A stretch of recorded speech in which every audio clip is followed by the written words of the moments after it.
ये उन दिनों की बात है जब मैं कक्षा 7 का विद्यार्थी था। उन दिनों हमारे घर में हमारी प्यारी माँ हर दूसरे दिन तरह तरह की स्वादिष्ट मिठाइयाँ घर पर अपने हाथों से बनाया करती थी। ये वो दौर था जब लगभग हर घर में मिठाइयाँ घर में ही बनाकर खाई जाती थीं और बहुत ही रेयर सिचुएशन में बाजार से मिठाइयाँ आती थी। बाजार से उन दिनों शायद हमारे घर में बंसल वाले का पेठा और रतीराम की गजक ही आया करती थी।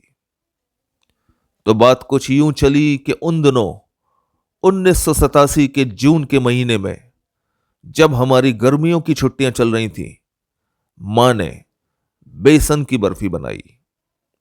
मैं ये बताता चलूं कि हमारी मां के हाथों में वो जादू था कि वे एक साधारण सी डिश को भी इतने बेहतरीन तरीके से बनाती थीं कि खाने वाले के मुंह में पानी आ जाए।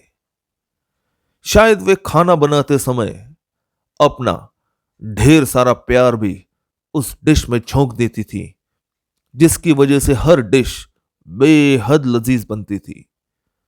मैं आज तक मां के बनाए खाने का स्वाद महसूस किया करता हूं। तो हुआ यूं कि मां ने बेसन की बर्फी सुबह 11 बजे तक बनाकर जमाने के लिए एक ट्रे में रख दी। दोपहर करीब 1 बजे तक सभी लोग, यानी मैं, संजू भैया, राजू भैया, पापा और मां खाना खाने बैठे। खाना खाने के बाद मां ने सभी को एक एक बर्फी खिलाई और पापा को 2 बर्फी दी गई, क्योंकि वो घर के लीडर थे। बर्फी बे इंतहा लजीज बनी थी, पूरी की पूरी मुंह में घुल जा रही थी। निश्चित रूप से एक बर्फी खाकर मेरा मन बिल्कुल भी नहीं भरा था। मैंने नजरें चुराकर जब राजू भैया और संजू भैया की तरफ देखा तो दोनों के चेहरे पर चल रही पिक्चर भी मेरी ही तरह थी। किंतु क्या किया जा सकता था। बर्फी का कोटा एक बार में एक का ही था, जो उस समय हमारा निबट चुका था। हम लोग मन महसूस कर खाने की टेबल से उठ गए। थोड़ी ही देर में पापा के आदेश पर घर की सारी बत्तियां बुझा दी गईं और सारे दरवाजे और खिड़कियां बंद करके घर में घुप अंधेरा किया गया, ताकि सभी लोग दोपहर की मीठी नींद ले सकें। मैं पापा और मां के बीच में उनके बेड पर हॉल में सोया और राजू भैया तथा संजू भैया अंदर वाले छोटे कमरे में सोने चले गए। बिस्तर पर लेटने के बाद मुझे बिल्कुल नींद नहीं आ रही थी और मेरी जीभ बेसन की बर्फी का स्वाद एक बार फिर से लेने के लिए तड़प रही थी।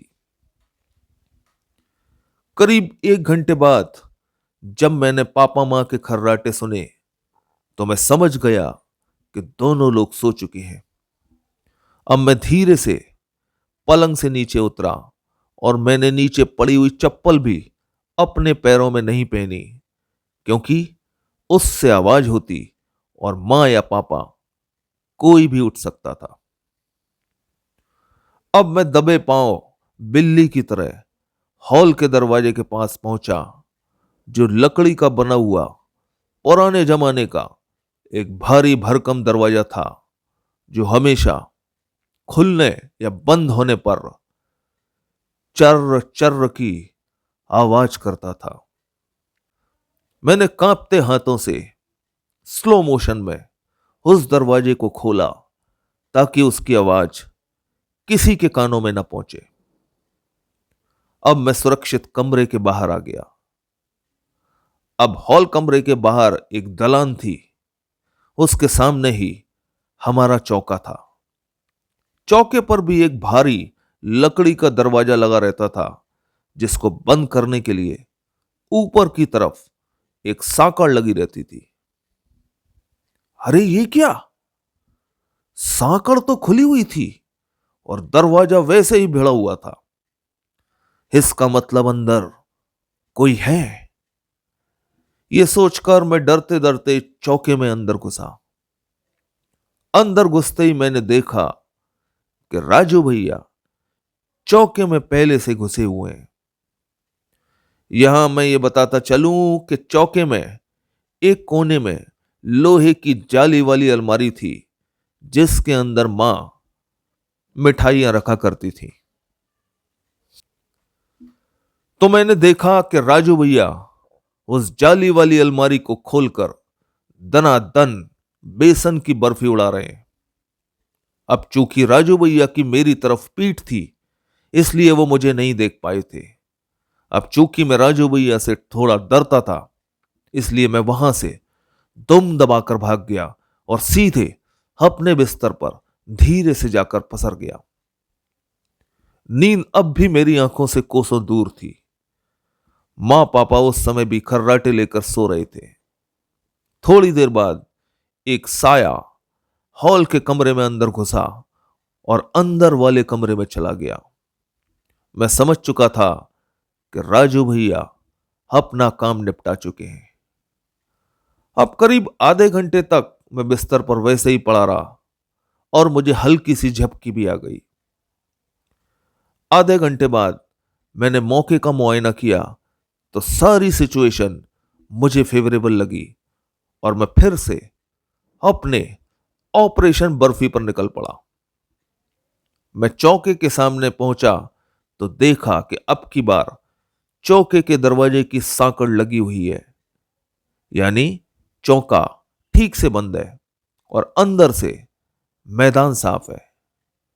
मैं पीछे से सांकड़ खोलकर चौके के अंदर घुसा तो अंदर का सीन देखकर मुझे चक्कर आ गया। अंदर संजू भैया जाली वाली अलमारी के सामने खड़े हुए थे और उनके एक हाथ में बर्फी की ट्रे थी और दूसरे हाथ में एक बर्फी का पीस था। संजू भैया के मुंह में एक बर्फी पहले से पड़ी हुई अटखेलियां कर रही थी और संजू भैया मस्ती में आंखें बंद करके उस बर्फी का स्वाद अपने मुंह में महसूस कर रहे थे। अब आप ये सोचेंगे कि जब चौका बाहर से बंद था तो संजू भैया अंदर कैसे आ घुसे। तो इसका जवाब यह है कि चौके के साइड में एक छोटा दरवाजा था जो अंदर से बंद होता था। संजू भैया चौके के मेन डोर से अंदर घुसे। उसके बाद अंदर जाकर वो छोटा दरवाजा खोला। उसके बाद चौके के मेन दरवाजे में सांकड़ लगाकर छोटे दरवाजे से फिर अंदर घुस गए, ताकि यदि मां या पापा चौके के बाहर आ जाएं तो उन्हें दरवाजा बंद दिखे। खैर, अब संजू भैया को उस स्थिति में देखकर मैं डर कर भागा नहीं। मैं संजू भैया से बोला, ये क्या कर रहे हो? मेरी आवाज सुनकर संजू भैया ने चौंक कर अपनी आंखें खोली और घबराहट में उनके हाथ से बर्फी की ट्रे गिरते गिरते बची। संजू भैया की नजर मुझ पर पड़ी तो उन्होंने सबसे पहले एक मजे हुए खिलाड़ी की तरह अपनी घबराहट पर काबू पाया और उल्टा चोर कोतवाल को डांटे की तर्ज पर मुझ पर चिल्लाए, तू यहां क्या कर रहा है? चोरी करने आया है बर्फी की? सुनकर मैं भौचक्का रह गया कि भाई साहब खुद इतने शातिरपन से बर्फियां उड़ा रहे हैं और चिल्ला मेरे पर रहे हैं।